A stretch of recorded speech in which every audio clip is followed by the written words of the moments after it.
Hadirin hadirat yang dirahmati Allah Subhanahu wa taala, pada kesempatan kali ini kita akan menyampaikan kajian tematik yang berjudul impian seseorang ketika nyawanya telah di kerongkongan, ya. Impian seorang ketika nyawanya telah di kerongkongan.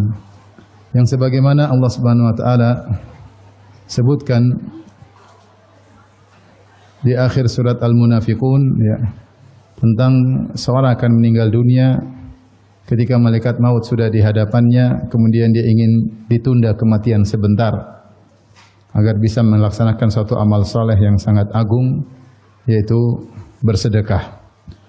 Allah berfirman dalam surat Al-Munafiqun, ya ayyuhalladzina amanu la tulhikum amwalukum wala auladukum an dzikrillah. Wahai orang yang beriman, janganlah harta kalian dan anak-anak kalian melalaikan kalian dari mengingat Allah. Wa may yaf'al dzalika fa ulaika humul khasirun. Siapa yang melakukannya, yaitu hartanya atau anaknya, membuat dia lalai dari mengingat Allah, maka sungguh dia benar-benar orang-orang yang merugi, ya.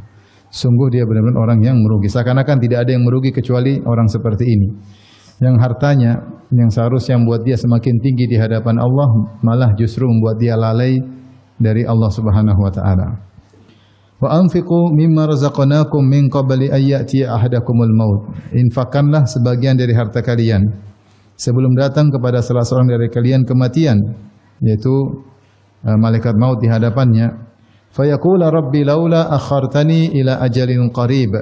Maka lalu dia berkata, ya Rabbku, tundalah kematianku barang sedikit saja. Ajalin qarib itu sebentar aja, 5 menit, 10 menit. Buat apa? Fa asaddaqa wa akum minas salihin, agar aku bisa bersedekah dan aku menjadi orang-orang yang saleh. Lalu Allah berfirman, wa la yu'akhirallahu nafsan idza jaa ajaluha. Sungguh Allah tidak akan menunda dicabutnya nyawa seseorang, ajalnya tidak akan ditunda sedikit pun jika telah tiba. Wallahu khabirum bima ta'malun. Sungguhnya Allah Maha khabir, Maha mengetahui dengan detail apa yang kalian lakukan. Di ayat ini Allah jelaskan tentang kondisi seorang yang maut sudah di hadapan matanya. Kita tahu bahwasanya seorang ketika akan meninggalkan dunia ini dia mengalami beberapa kondisi, di antaranya yang disebut dengan sakaratul maut, yang kedua disebut al-ihtidar, dan yang ketiga yaitu al-maut, kematian. Adapun sakaratul maut adalah kondisi kesulitan, kepayahan yang dia alami menjelang kematian, namun dia masih bisa berbicara, dia masih bisa mungkin berzikir, masih beramal saleh ketika itu masih bisa. Kondisi kedua, ya, dia masih bisa bertobat, sakaratul maut masih bisa, ya, amal dia masih dianggap. Kondisi kedua ketika sudah ihtidar. Ihtidar itu malaikat maut sudah di depan dia, tinggal mencabut dan sudah mulai proses pencabutan ruhnya. Atau disebut juga dengan hal al-mu'ayanah, kondisi melihat. Maka dalam kondisi ini maka amal soleh apapun tidak akan diterima karena nyawa sudah mulai dicabut. Disebut dengan al-ihtidar, nyawa mulai dicabut. Seperti Fir'aun ketika sudah melihat malaikat maut maka dia bertobat, ya. Ketika adrakahul gharaq, ketika dia akan tenggelam, dia berkata amantu, qala amantu annahu la ilaha illalladzi amanat bihi banu Israil. Aku beriman tidak ada yang berhak disembah kecuali hanya Allah. Wa ana minal muslimin, dan aku termasuk orang Islam. Maka Allah mengatakan al-ana wa qad asaita qablu wa kunta minal mufsidin. Sekarang baru kau sadar wahai Fir'aun, sebelumnya kau melakukan kerusakan. Dia mengucapkan la ilaha illallah, tidak diterima tobatnya. Kenapa? Karena sudah maut dia lihat di hadapan matanya, mu'ayanah, dia melihat kematian.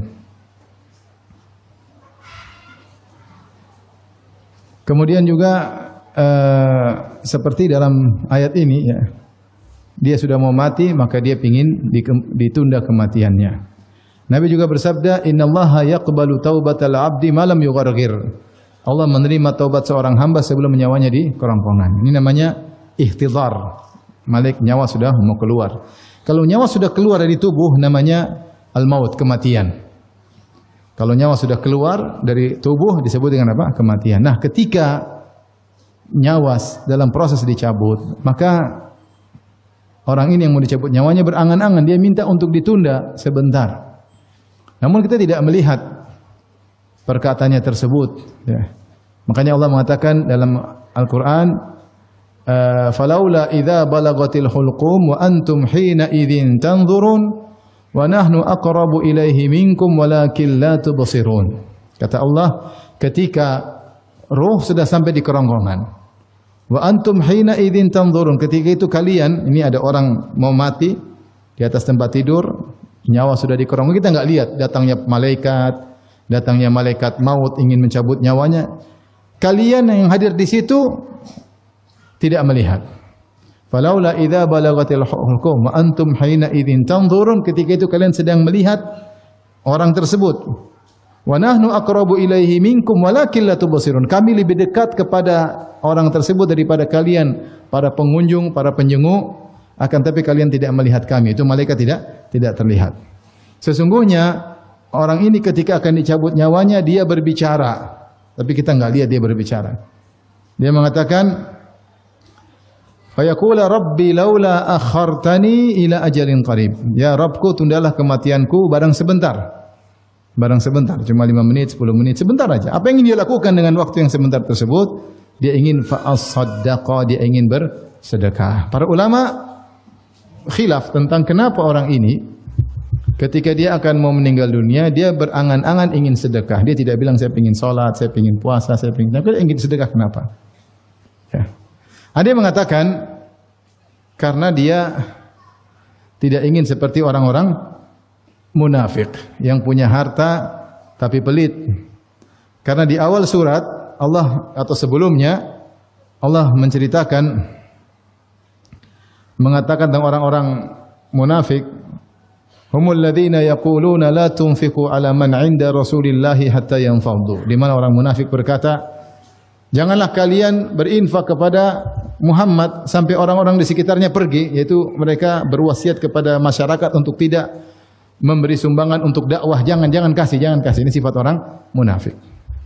Sehingga dia ingin tidak seperti orang-orang munafik. Demikian juga dalam surat At-Taubah ayat 67 Allah sebutkan ciri-ciri orang munafik. Kata Allah, al munafiquna wal munafiqatu ba'dhuhum min ba'd. Orang-orang munafik laki-laki dan perempuan sebagian yang lain adalah dengan yang adalah sama. Ya'muruna bil munkar wa yanhauna 'anil ma'ruf wa yaqbiduna aydiyahum.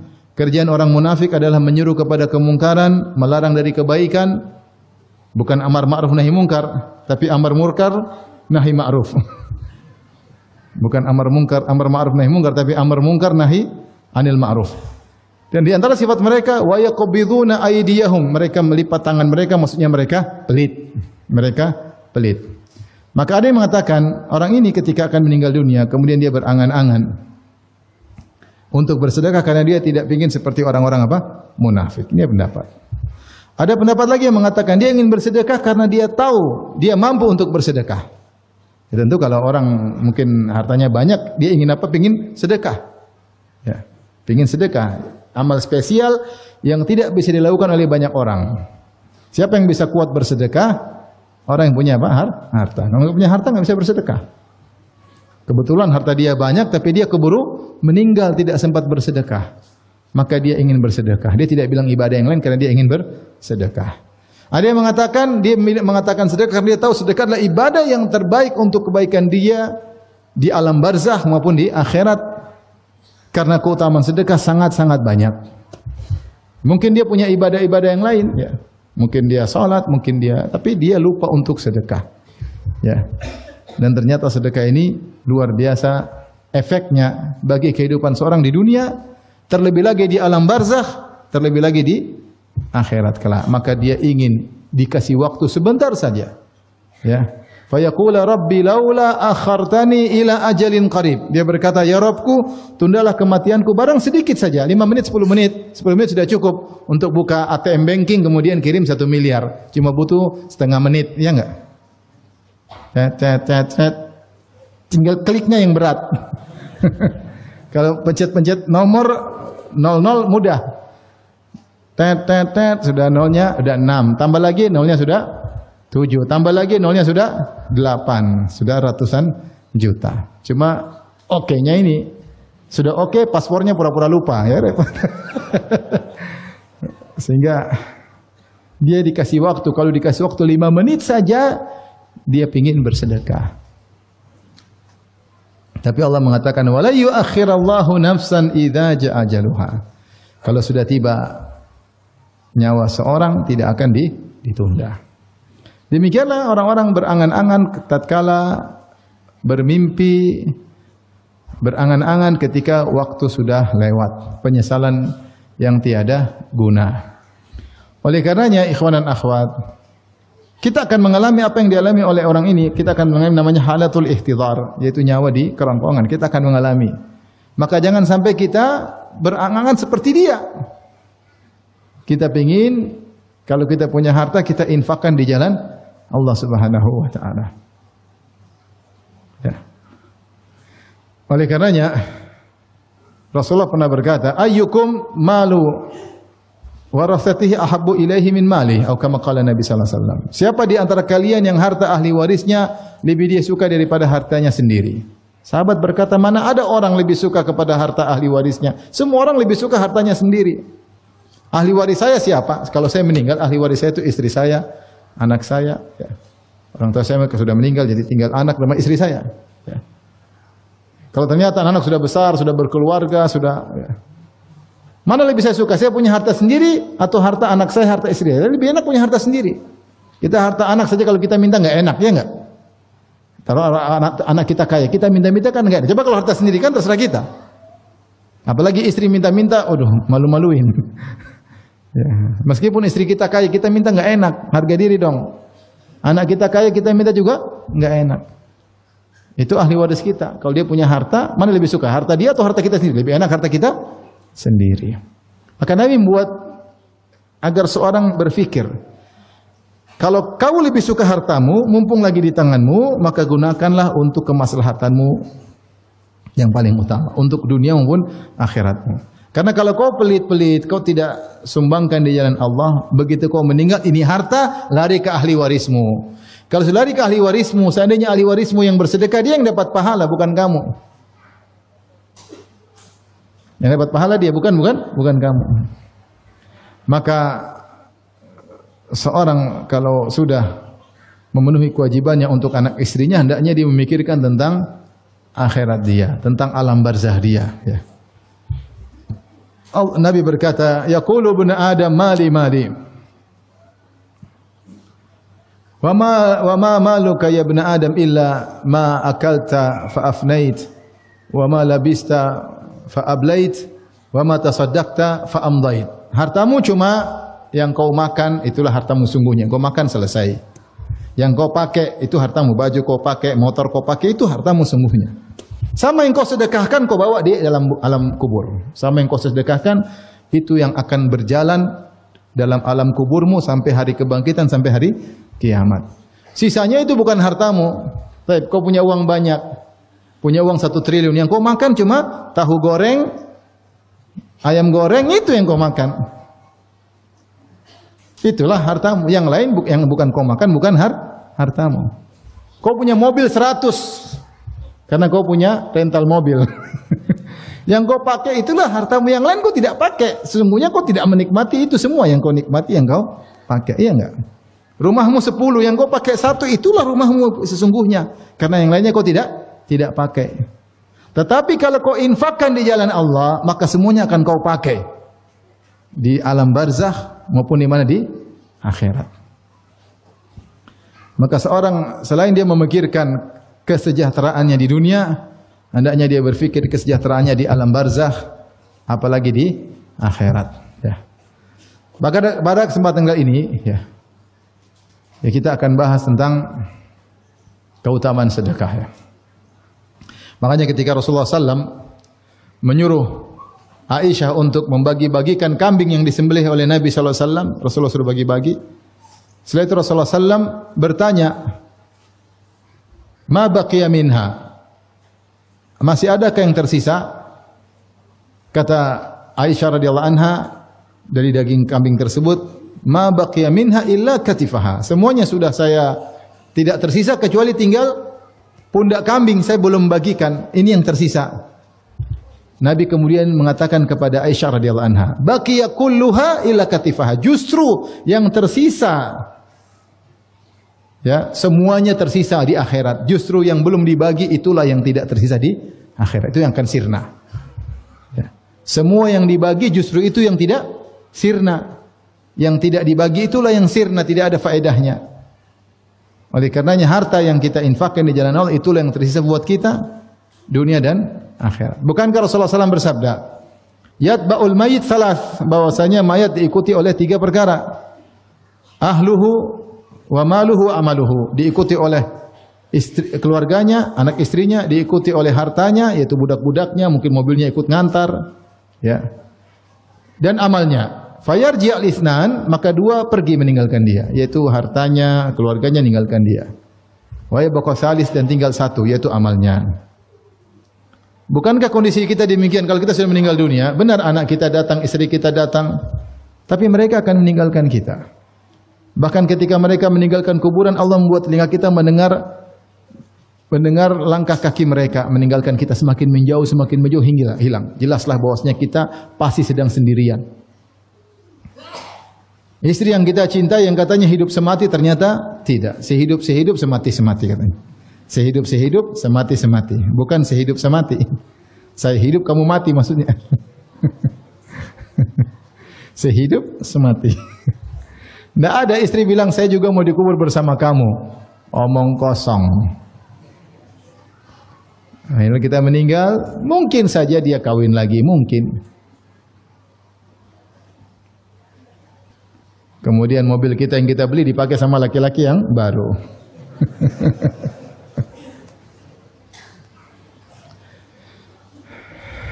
Semua meninggalkan kita. Harta kita yang kita kumpulkan, kita belikan rumah, belikan aset, belikan mobil baru semua. Tidak ada yang dikubur bersama kita. Tidak ada. Tidak bisa kita. Dikubur pun kita nggak bisa pakai. Buat apa? Memang mau main mobil-mobilan dalam kuburan. Yang bersama kita cuma amal saleh. Itu yang menemani kita. Allah rubah dia bentuknya menjadi seorang yang tampan. Datanglah seorang laki yang tampan, yang wangi aromanya, maka sang mayat berkata, "Man anta?" Siapa engkau? Kata dia, "Ana amaluka saleh." Aku adalah amal salehmu. Aku adalah salat malammu, aku adalah sedekahmu, ya. Aku adalah berbakti kepada orang tuamu. Oleh karenanya agar harta kita bisa ikut dalam kuburan, maka rubah jadi amal saleh. Rubah jadi amal saleh. Dengan disedekahkan di jalan Allah, maka akan menemani kita di kuburannya. Saya ditelepon kawan, "Ustaz, kirim nomor rekening." "Buat apa?" "Saya mau sedekah, Ustaz." Masya Allah. "Ya, saya mau harta saya nemani saya di kuburan." Dia bilang, "Saya ingin harta saya nemani saya di kuburan. Ini kirim rekening, ini ada yang butuh, kirim sana." Dia bilang dengan lapangnya, dengan lempengnya, "Saya ingin harta saya nemani saya di kuburan." Oleh karenanya, pada kesempatan kali ini kita akan menyebut tentang keutamaan sedekah, ya, agar kita semua termotivasi, baik pembicara maupun yang mendengarkan.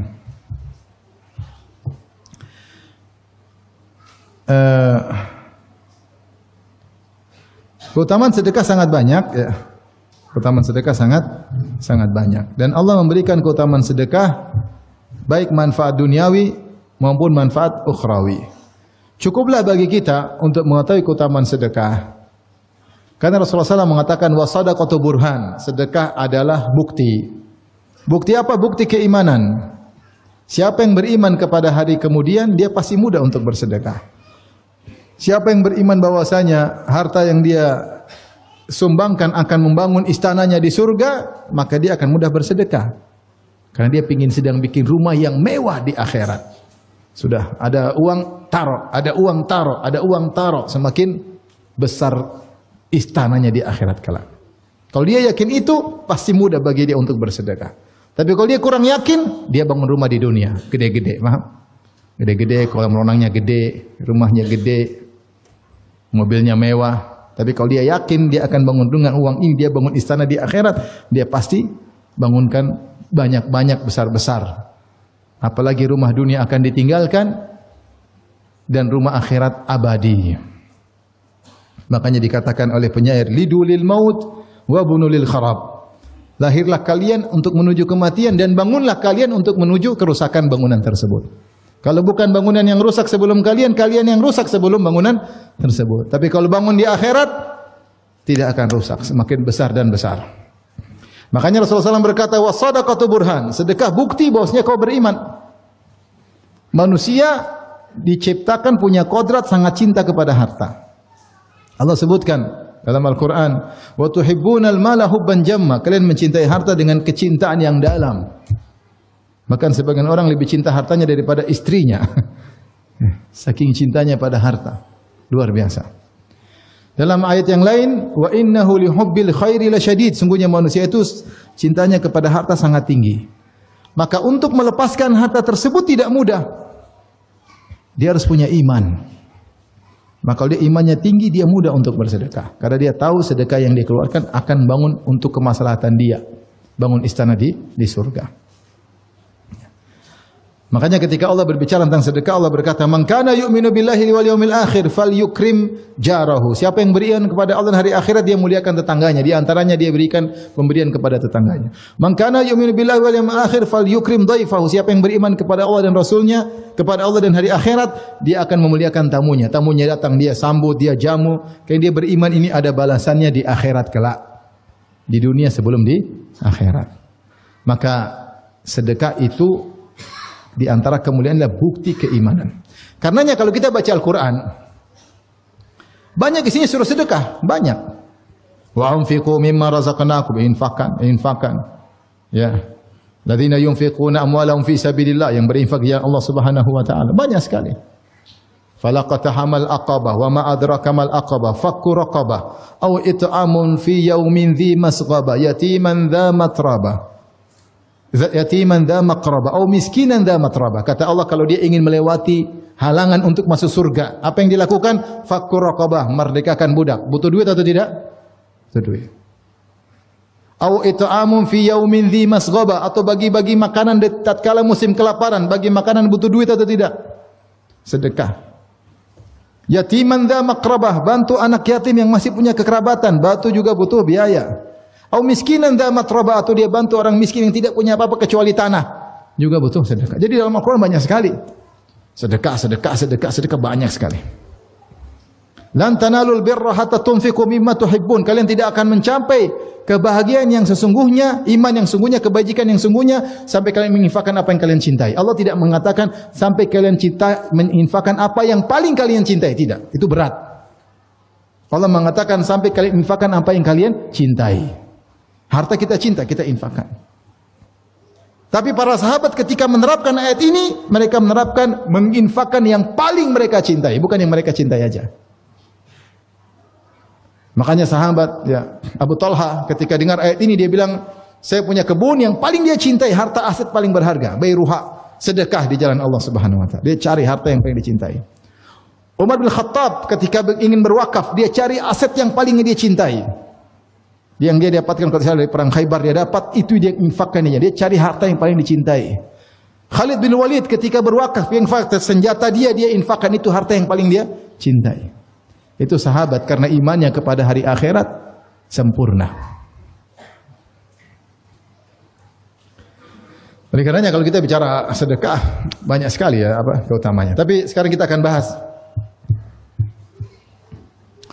Ya, coba Rasulullah mengatakan, as-sa'i 'alal armala wal aitam kal mujahid fi sabilillah. Yang ngurusin janda dan anak yatim seperti berjihad di jalan Allah. Ngurus pakai duit enggak? Bukan cuma pakai tenaga, juga butuh apa? Duit. Paling tidak nyarikan bantuan buat mereka. Pahalanya banyak. Apalagi ngurus anak yatim. Ana wa kafil yatim kahataini fil jannah. Aku dan pengurus anak yatim seperti ini di surga. Ngurus anak yatim butuh biaya. Kalau pelit enggak bisa ngurus anak yatim. Bawa ke rumah, diurusin, disekolahkan seperti anak sendiri, butuh biaya. Taib. Kita akan bahas keutamaan sedekah. Taib. Pertama kita akan bahas keutamaan sedekah di dunia. Apa sih keutamaan sedekah di dunia? Di antara kehebatan sedekah, Allah berikan keutamanya di dunia sebelum di akhirat. Di antaranya siapa yang bersedekah, hartanya akan ditambah, ditambah. Bukankah Rasulullah SAW bersabda, "Ma naqasat shadaqatun min mal." Harta sedekah tidak mengurangi harta. Bahkan Rasulullah bersumpah 3 perkara di antaranya kata Nabi, "Ma naqasat shadaqatun mal." Itu demi Allah sedekah tidak akan mengurangi harta. Al-Baji mengatakan bal zada al-mal, ya. Atau bal zadatil mal, bahkan menambah harta. Dan ini kenyataan yang kita lihat, bahwasanya orang yang sering bersedekah hartanya semakin bertambah-tambah.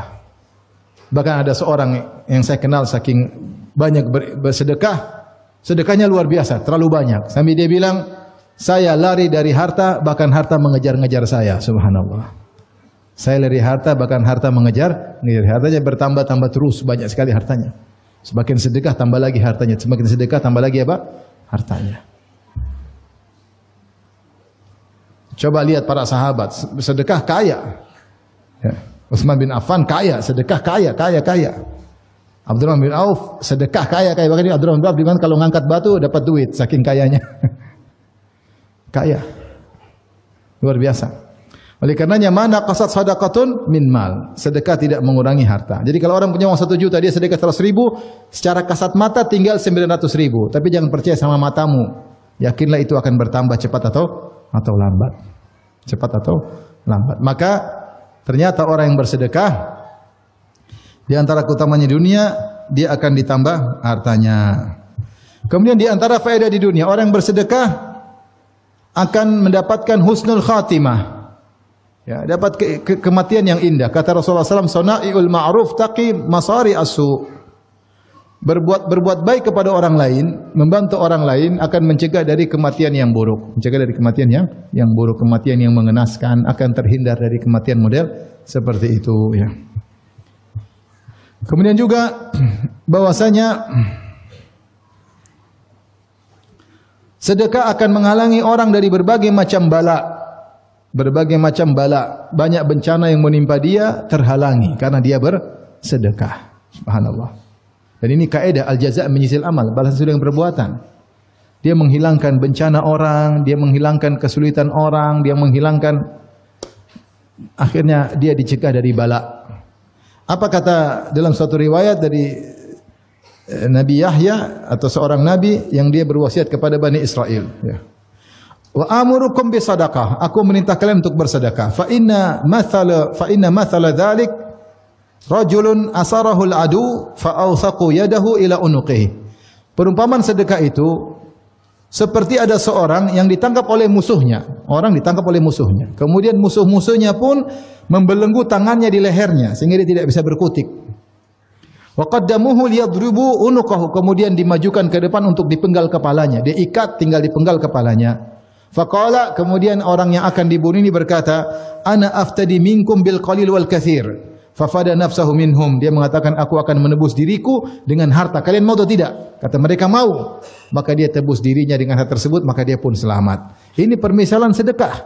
Dengan engkau bersedekah, banyak keburukan yang akan menimpamu, kau tebus di dunia. Allah hindarkan kau dari berbagai macam apa? Malapetaka. Allah hindarkan kau dari banyak bencana. Kemudian di antara keutamaan sedekah di dunia, ya, bahwasanya orang yang bersedekah akan bahagia. Orang bersedekah akan bahagia. Dan ini sama dengan kaidah juga al-jaza' majinsil amal. Balasnya sesuai dengan perbuatan. Makanya Rasulullah bersabda, wa ahabbul a'mali ilallah, amalan yang paling dicintai oleh Allah, sururun tudkhiluhu fi qalbil muslim, rasa bahagia yang kau masukkan dalam hati seorang muslim. Kemudian Rasulullah contohkan bagaimana kita membahagiakan orang, kata Nabi, au tatruda anhu ju'an, kau hilangkan rasa laparnya. Sedekah atau bukan? Sedekah, kasih makanan. Au taqdiya anhu dainan, atau kau lunaskan hutangnya. Sedekah atau bukan? Sedekah. Au takshifa anhu kurbatan, atau kau hilangkan penderitaannya. Sedekah. Subhanallah. Ini amal yang paling dicintai oleh Allah Subhanahu wa taala. Membuat orang bahagia, Nah, kalau kau bikin orang bahagia, kau juga akan dibahagiakan oleh Allah Subhanahu wa taala. Maka Nabi sallallahu alaihi wasallam bersabda dalam satu hadis riwayat Bukhari dan Muslim, "Mathalul bakhil wal munfiq," perumpamaan orang yang pelit dan orang yang rajin berinfak. Kamathali rajulaini alaihima jubbatani min hadidin min thudiyihima ila taraqiyihima. Perumpamaan orang yang pelit dan orang yang rajin bersedekah seperti orang yang pakai jubah dari besi, dari dadanya sampai taraqi. Ini taraqi, tulang. Dada sampai sini. Ada baju besi kecil sini. Sempit. Kemudian kata Nabi, fa ammal munfiq fala yunfiq ila sabaqat wa farat ala jildiha hatta tukhfi bananahu wa ta'fu atharahu. Orang yang berinfak maka melebar besar jadi lapang, dia dadanya lapang. Karena tadinya sempit jadi lapang. Wa ammal bakhilu, adapun orang yang pelit, fala yuridu an yunfiqa syai'an illa laziqat kullu halqatin makanaha fa huwa yuwassi'uha wa la tattasi'. Adapun orang yang pelit, dia mau berinfak tapi dia pelit sehingga dadanya semakin sempit. Baju tadi semakin sempit. Dia ingin kasih lepas, tidak bisa, semakin apa? Sempit. Semakin kokoh. Halaqah lingkaran-lingkaran baju besi tersebut semakin kokoh sehingga dia semakin dadanya sempit. Ini dalil bahwasanya orang yang bersedekah dadanya lapang. Makanya Rasulullah SAW ketika didatangi oleh seorang dan dia berkata, yashku qaswata qalbihi, dia mengeluhkan tentang kerasnya hatinya. Maka Rasulullah berkata, in aradta talyina qalbi, kalau kau ingin hatimu lapang, fa'at imil miskin, maka beri makan kepada fakir miskin, kau akanlah hatimu lapang. Tadinya keras jadi lembut. Wamsah ra'sal yatim, dan usap kepala anak yatim. Coba antum terapkan itu. Kalau antum tidak ada lagi sempit, lagi keras, kayaknya susah untuk terenyuh baca Quran, kasih makan orang. InsyaAllah hati menjadi lembut. Kenapa kau berbuat baik sama orang, kau akan bahagia. Cari anak yatim, usap kepalanya. Tapi jangan usap terus, kasih duit. Dek, Masya Allah. Satu lagi, dek. Kasih duit. Kenapa ketika kau usap tanganmu di kepala anak yatim, dia sangat bahagia karena jarang yang usap kepalanya. Bapaknya enggak ada. Anak-anak lain dijemput bapaknya tunggu di sekolah, dia enggak ada yang seperti itu. Kau menghilangkan pelipur lara meskipun sedikit. Boleh kalau kasih duit ya. Oleh karenanya orang yang membagi kebahagiaan, dia ikut apa? Bahagia. Ya. Sampai dibahas secara medis. Apakah orang membagi kebahagiaan ikut bahagia? Ya dibahas. Saya mau baca di internet ada. Saya pernah baca. Pengaruh secara medis, psikologi. Bahwasanya orang kalau berbagi kebaikan, membantu orang lain, dia juga akan apa? Akan bahagia. Dia juga akan bahagia. Ya. Maka siapa yang tidak ingin dadanya lapang? Makanya Nabi Musa alaihissalam ketika berdoa, doa yang pertama dia mintalah dada yang lapang. Rabbi shrahli sadri wa yassirli amri. Baru dia bilang, ya Allah, mudahkan urusanku. Kalau urusan susah tapi dada lapang, nyaman, tidak apa-apa. Sulit tapi dada lapang. Tapi urusan mudah, dada enggak lapang, sakit hati. Padahal mudah tapi dia merasa berat. Kenapa? Dadanya sempit. Makanya di antara nikmat yang Allah berikan kepada Nabi, alam nashrah laka sadrak. Bukankah kami telah membuat dadamu apa? Lapang. Oleh karena siapa yang ingin dadanya lapang? Sedekah. Ikhlas karena Allah. Tidak ingin pujian sama sekali. Tidak ingin sanjungan sama sekali. Tidak ingin balasan sama sekali. Benar-benar murni karena Allah. Maka dia akan mendapatkan keutamaan sedekah ya. Di antaranya dadanya menjadi lapang. Di antaranya juga bahwasanya sedekah bisa menyembuhkan penyakit. Jika seorang bersedekah ingin penyakitnya sembuh, boleh. Dalam hadis yang disanadkan oleh Syekh Albani rahimahullah, Rasulullah SAW bersabda, "Dawu mardhakum bis sadaqah." Sembuhkanlah orang-orang sakit di antara kalian dengan bersedekah ya. Saya dulu pernah ada kawan dari Madinah nitip uang untuk bangun sumbangkan karena ada kakaknya atau saudaranya sakit, pingin sembuh. Sumbangkan ya. Pingin sembuh ya. Disebutkan ya, Ibnu Mubarak, ada seorang bertanya kepada Ibnu Mubarak, an kurhatin kharajat fi rukbatihi mundu sab'i sinin. Ada luka keluar di lututnya, luka tidak sembuh-sembuh sudah 7 tahun. Waqat ala jabi'an alillah, sudah berobat, berusaha macam-macam obat, macam-macam dokter, macam-macam tabib namun tidak bermanfaat. Maka dia berkata, idhab fa akhfir bi'ran fi makanin hajatin ilal ma. Pergilah engkau cari tempat di mana orang butuh air, gali sumur di situ. Fa inni arju an yanbu'a hunaka ainun wa yumsik angkat dam. Saya berharap di situ ada mata air yang keluar, kemudian darahmu akan berhenti, tidak keluar lagi lukamu. Fa fa'ala rajul fabari'a, maka dia pun lakukan dan akhirnya sembuh. Tapi kita akan bahas secara singkat tentang keutamaan sedekah di akhirat. Yang pertama tadi, sedekah harta kalau disedekahkan akan menjadi amal soleh yang menemani di alam barzakh. Semakin banyak sedekah maka semakin indah amal yang menemani tersebut. Adapun kalau tidak kita sedekahkan maka hanya menemani kita di dunia. Itu pun masih banyak kalau orang kaya hartanya tidak bisa dia nikmati. Dia hanya ngumpulin buat orang lain. Dia sendiri terkadang tidak bisa menikmati. Benar-benar kita nikmati harta tersebut, begitu kita mati, semua harta yang kita sedekahkan langsung kita nikmati di alam barzakh. Tapi ketika dibangkitkan, maka seorang sedekahnya akan menjadi naungannya pada hari kiamat kelak. Kata Nabi sallallahu alaihi wasallam, "Kullu mri'in tahta shadaqatihi yaumal qiyamah hatta yuqda bainan nas." Atau kama qala Nabi sallallahu alaihi wasallam. Seluruh masing-masing orang di bawah naungan sedekahnya sampai selesai persidangan Allah Subhanahu wa taala. Untuk menanti persidangan mungkin ribuan tahun, di padang mahsyar 50.000 tahun. Kemudian matahari jarak 1 mil. Di masa menanti tersebut sampai orang selesai di sidang, sedekahnya akan menaunginya. Semakin banyak sedekahnya, maka semakin luas naungannya. Dia semakin nyaman. Orang pada kepanasan di bawah terik matahari jarak 1 mil, dia merasa nyaman karena dinaungi oleh sedekahnya. Kemudian sedekahnya akan menghalangi dia dari neraka jahanam. Kata Nabi sallallahu alaihi wasallam, "Fattaqun nara walau bisyikki tamrah." Hindarkanlah dirimu dari neraka meskipun bersedekah hanya sepenggal korma. Kalau kau tidak punya harta kecuali 1 butir korma, sedekah sepenggalnya. Ya. Makanya ketika Nabi sallallahu alaihi wasallam mengatakan kepada para wanita, "Ya ma'syaran nisa tasaddaqna fa innakunna aktsaru hatabi jahannam." Wahai para wanita, bersedekahlah. Sungguhnya kalian adalah banyak penghuni neraka jahanam.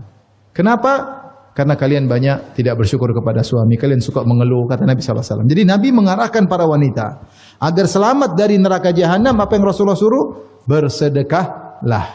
Dalil bahwasanya sedekah amal yang paling, termasuk amal yang paling kuat, yang ampuh untuk menghalangi dari neraka jahanam. Kemudian dengan sedekah surga orang akan makin tinggi. Allah berfirman, "Mathalul ladzina yunfiquna amwalahum fi sabilillahi kamathali habbatin ambatat sab'a sanabila fi kulli sumbilatin mi'atu habbah. Wallahu yudha'ifu liman yasha. Wallahu wasi'un alim." Perumpamaan orang yang bersedekah di jalan Allah. Ingat, sedekah di jalan Allah. Perumpamannya seperti satu benih yang menumbuhkan 7 bulir, setiap bulir ada 100 biji. Jadi 1 menjadi 700. Kata para ulama, amal soleh minimal 10. Ya, al-hasanatu bi asyri amsalihha. Kebaikan dilipat gandakan 10. Kecuali sedekah di jalan Allah, minimalnya 700. Minimalnya 700. Jadi kalau sedekah untuk dakwah, untuk jihad, ya, untuk di antara jihad adalah dakwah, jihad bil ilm. Kalau ada apalagi kemudian untuk jadi amal jariyah, bangun masjid untuk lahan dakwah atau apalah pokoknya untuk dakwah, ya, maka minimal pahalanya 700 kali lipat. Dia mengalami pengecualian berdasarkan ayat ini, sebagaimana pendapat sebagian ulama. Berarti pahala cepat berlipat ganda, maka otomatis menjadikan surganya tinggi, ya. Oleh karenanya, ikhwan dan akhwat yang dirahmati Allah Subhanahu wa taala, seorang yang diberikan harta, kalau dia bersedekah, maka itu Allah telah beri dia karunia. Makanya Rasulullah SAW mengatakan, "La hasada illa fitnatain." Tidak ada hasad kecuali kepada 2 orang. Yaitu janganlah kau iri kecuali pada 2 orang saja. Yang pertama, rajulun atahu Allahul hikmah wa huwa yaqdi biha wa yu'alima. Orang yang Allah berikan dia ilmu, kemudian dia mengajarkannya, berhukum dengan ilmu tersebut, yaitu ulama. Yang kedua siapa? Yang kata Nabi jangan iri kecuali pada 2 orang ini. Yang kedua siapa? Rajulun atahu Allahul mal. Seorang yang Allah berikan harta, wa huwa yusallituhu ala halakati fil haq. Kemudian dia paksa dirinya untuk menginfakkan harta tersebut dalam kebaikan. Ini pantas kau. Jangan yang lain, enggak usah cemburu, kata Nabi SAW. Cemburu pada 2 orang ini aja. Kenapa agama dibangun di atas 2 orang ini? Agama itu butuh biaya, butuh orang berilmu, ya tidak? Makanya saya bilang Nabi SAW di awal dakwah, Allah beri taufik, Nabi menikah dengan janda kaya raya. Siapa? Khadijah. Kemudian punya sahabat yang sangat kaya raya. Siapa? Abu Bakar As-Siddiq. Yang Nabi butuh harta mereka. Sampai Nabi berkata, "Mana fa'ani malun qad, mana fa'ani malu Abi Bakar." Tidak ada harta bermanfaat bagiku sebagaimana manfaatnya harta Abu Bakar. Abu Bakar pun menangis. Kata Abu Bakar, "Ma nafsi wa mali illa laka ya Rasulullah." Tidaklah jiwaku dan hartaku kecuali untuk Anda wahai Rasulullah. Ya. Jadi Nabi mengatakan, jangan hasad kecuali pada orang ini. Oleh karenanya, fuqaraul muhajirin, para muhajirin yang miskin datang kepada Nabi cemburu. Karena teman-temannya yang kaya pada bersedekah. Kata mereka, ya Rasulullah, jadi mereka dulu berlomba-lomba, munafasah, saingan dalam beramal soleh. Bukan karena dengki, enggak, bukan karena hasad, enggak, tapi ingin bersaing sehingga mereka lihat semua dengan pandangan apa? Akhirat. Kata mereka, ya Rasulullah, dhahaba ahlud duthuri bil ujuri. Orang-orang kaya dapat pahala, kami tidak dapat. Mereka tidak bilang, ya Rasulullah itu kaya, kami miskin. Enggak. Mereka enggak pikir itu. Mereka mengatakan, dhahaba ahlud duthuri bil ujuri. Orang-orang kaya punya harta banyak, punya sedekah, amal pahala banyak karena mereka bersedekah, kami tidak. Kata mereka, yusalluna kama nusalli. Kami solat, ternyata mereka juga solat. Wa yasumun kama nasum. Kami puasa, mereka juga puasa. Bedanya, wa yatasaddaquna bi fuduli amwalihim. Mereka bisa bersedekah dengan harta mereka berlebihan, kami tidak bisa. Jadi cemburu. Maka Rasulullah kasih solusi supaya kalian bisa menyaingi orang kaya, ada sedekah bentuk lain, bukan sedekah harta, sedekah dengan bentuk lain. Inna fi kulli tahlilatin sadaqah, la ilaha illallah sedekah. Wa tasbiha wa kulli tasbihatin sadaqah. Bilang subhanallah sedekah. Takbiratin sedekah, Allahu akbar sedekah. Wa ta'dilu balal itsnain sedekah. Ada orang berhukum kepada engkau hukum dengan adil, itu sedekah. Wa tu'inur rajul ala dabbatihi au tahmilu mata'u 'alaiha. Kau bantu orang supaya bisa naik di atas kudanya, di atas ontanya, atau kau bantu angkat barangnya. Seperti mungkin ada sekarang ada orang angkat barang kita bantu, itu juga apa? Sedekah. Sampai Rasulullah mengatakan tabassumuka fi wajhi akhika sedekah, senyum kepada saudaramu sedekah. Oh, para orang miskin semangat, kita punya sedekah model lain nih. Ternyata orang kaya juga dengar.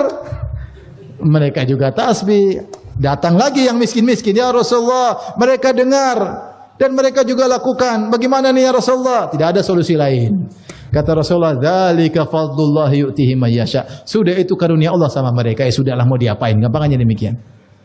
Oleh karena kalau orang diberi rizki kemudian dia bersedekah, kesempatan bagi dia untuk naik. Makanya Allah mengatakan, siapa ya, wa may yaf'al dzalika fa ulaika humul khasirun. Siapa yang ternyata hartanya membuat dia lalai dari Allah, sungguh mereka itu orang yang merugi. Seakan-akan tidak ada orang yang rugi kecuali mereka. Kenapa? Harta itu sebenarnya bisa untuk meningkatkan derajat di sisi Allah, bisa bangun istana setinggi-tingginya, sehebat-hebatnya, semegah-megahnya, bisa punya bidadari secantik-cantiknya. Ternyata dia tidak lakukan. Ternyata dia bangun istananya di dunia sebesar-besarnya, semegah-megahnya. Ternyata di akhirat pas-pasan. Rugi enggak? Rugi. Oleh karenanya, kalau kita punya harta jangan ragu-ragu untuk bersedekah. Sungguhnya kita sedang membangun istana dengan harta tersebut. Demikian saja apa yang saya sampaikan. Tidak ada tanya jawab karena sudah mau qomat. Insyaallah kita lanjutkan di kesempatan yang lain.